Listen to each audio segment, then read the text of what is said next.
नमस्ते दोस्तों, मेरे चैनल में आप सबका स्वागत है। आज मैं नागरानी के कथा सुना रही हूँ। नागरानी एक राजकुमारी को श्राप दे देती है, जिसके वजह से राजकुमारी दो नाग को जन्म देती है। कथा बहुत ही सुंदर है गुरु भाई बहना, शुरू से अंत तक जरूर सुनिएगा। अच्छा लगेगा तो लाइक करिएगा, शेयर करिएगा और चैनल पर पहली बार देख रहे हैं तो चैनल को सब्सक्राइब करिएगा। तो चलिए ज़्यादा बातें ना करते हुए शिव चर्चा के सुंदर कथा सुनाती हूँ। एक गांव में एक राजा जी थे। वह तो राजा थे तो उनके पास बहुत धन था और उनका लड़का नहीं था दीदी, एक लड़की थी। राजा होने के चलते उनके घर में बहुत सारे नौकर रहते थे। सारा काम नौकर ही करता था। कहीं पर कोई जाता था तो उनके साथ नौकर भी जाता था। एक दिन राजकुमारी अपने घर में एक सर्प को देखती है। सांप को देखकर बहुत चिल्लाने लगती है दीदी, सांप सांप सांप। सब नौकर चाकर दौड़कर आते हैं।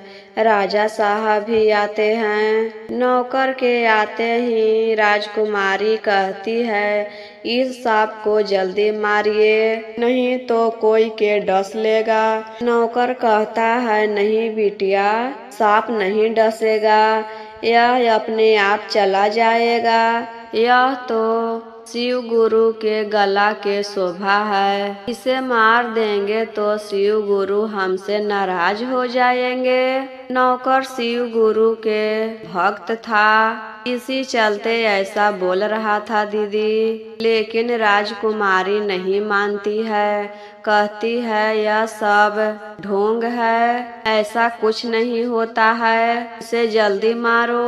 नौकर बेचारा का करता, वह तो नौकर था, उसे तो मालिक मालकिन के बात मानना ही पड़ता था।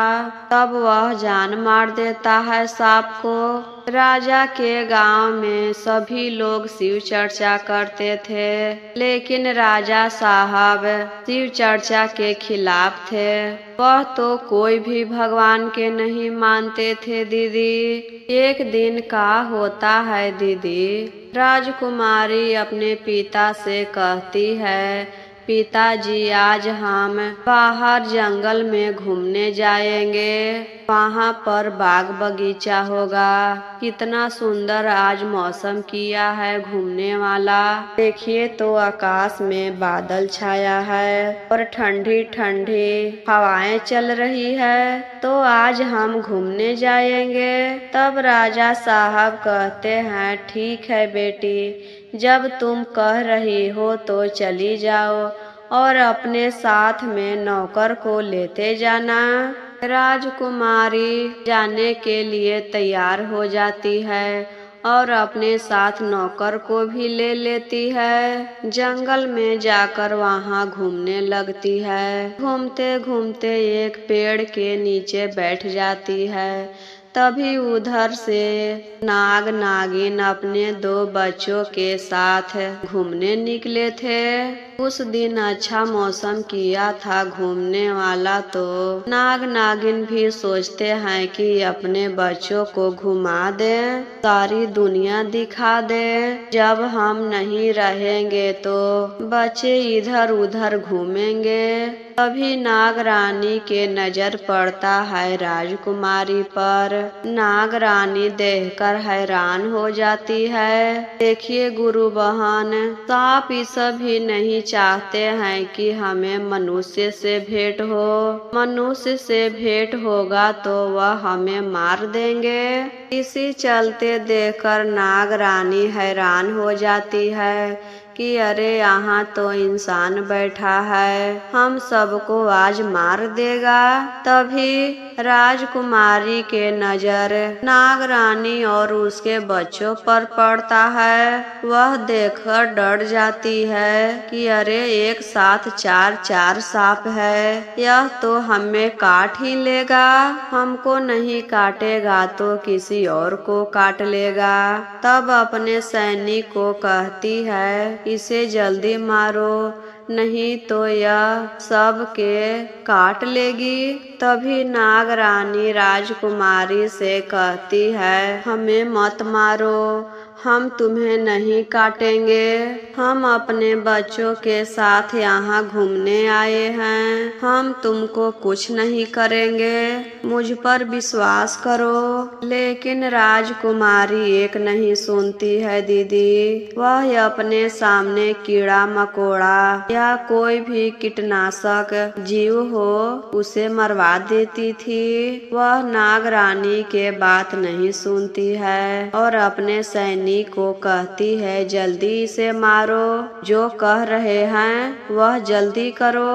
सैनिक नागरानी के दोनों बच्चा को मार देता है दीदी। तभी नागरानी वहाँ से भागने लगती है और जाते जाते श्राप दे देती है आज तो तुम मेरा कोख उजाड़ दी हो, हमें निसंतान बना दी। वैसे ही जब भी तुम्हारा शादी होगा फिर बच्चा होगा तो तुम्हारा बच्चा के शरीर सांप का रहेगा। देखते हैं तुम अपने बच्चे को कैसे मरवाती हो। ऐसा श्राप देकर वहाँ से चली जाती है। राजकुमारी कहती है जाओ जाओ, तुम जैसे को हम बहुत देख लिए हैं, ऐसा कुछ भी नहीं होता है, तुम्हारा श्राप हमको कुछ नहीं करेगा। राजकुमारी भी अपने घर आती है। घर आकर अपने पिता से भी कुछ नहीं कहती है। कुछ दिन के बाद राजकुमारी तो बड़ी थी, शादी के योग हो गई थी। तो राजा साहब एक सुंदर राजकुमार को देखकर राजकुमारी के शादी करवा देते हैं। राजकुमारी अपने ससुराल चली जाती है। वहाँ पर भी वह राजकुमारी बन गई, उस घर के महारानी बन गई। शादी के 2.5-3 साल के बाद 2 जुड़वा बच्चे को जन्म देती है। जन्म के समय बच्चा तो मनुष्य का था, उसका शरीर पूरा आदमी के था। जब 10-15 दिन हो जाता है तो बच्चा पलना में सो रहा था। तभी उसका शरीर सांप के बन गया और चेहरा आदमी के था। जब नौकरानी बच्चे को देखती है तो दौड़ी दौड़ी राजा के पास आती है। राजा साहब गजब हो गया। राजा साहब कहते हैं क्या हुआ जल्दी बताओ।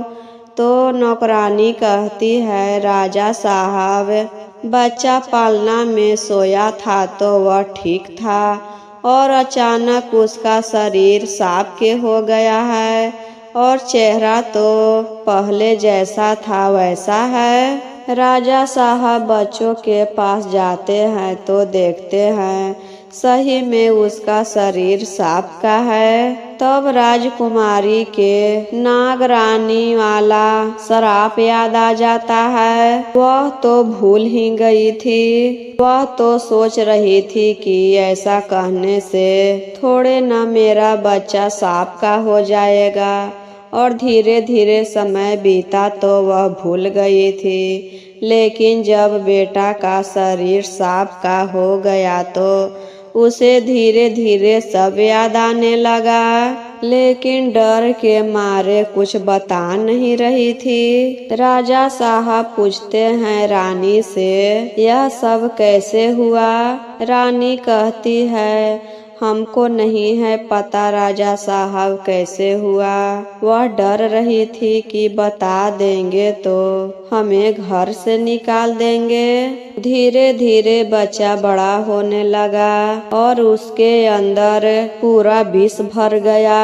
उसके अंदर इतना विष भर गया था दीदी कि जो भी बच्चा के सामने जाता था और जो भी बच्चा के मुंह से भाप निकलता था बोलते समय, उसी से सब लोग बेहोश हो जाते थे। तो इसी चलते बच्चा के सामने कोई नहीं जाने लगा, सब बच्चा से दूर भागते थे। तो राजा साहब एक काम करते हैं, उन दोनों के लिए बहुत बड़ा पिंजरा बनवाते हैं और वही पिंजरा में दोनों बच्चा को रख देते हैं। वही बंद पिंजरा में लोग बाहर से खाना दे देते थे, वही में रहता था, खाता था। राजा साहब को अपने दोनों बच्चा को देखकर बहुत दया आता था दीदी। वह सोचते थे कि जन्म के समय तो वह ठीक था और बाद में ऐसा कैसे हो गया। वह बहुत डॉक्टर से दिखाए, उसके लिए पूजा पाठ जग जो भी कोई कुछ कहता था सब करके थक गए थे।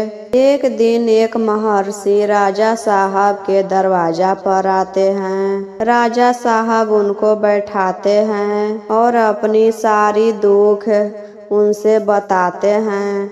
तो महर्षि कहते हैं, आपका बेटा शराब के कारण ऐसा हुआ है। महर्षि को बिना बताए हुए सब बात पता चल जाता था।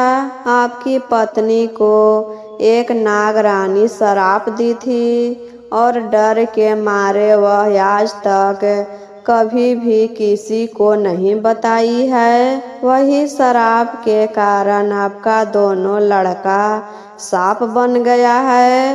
अब यह ठीक नहीं हो सकता, सांप हो या कुछ भी हो, आपका तो दो लड़का है, लेकिन वह नागरानी के तो दोनों बच्चा मर गया, वह निसंतान हो गई आपकी पत्नी के कारण।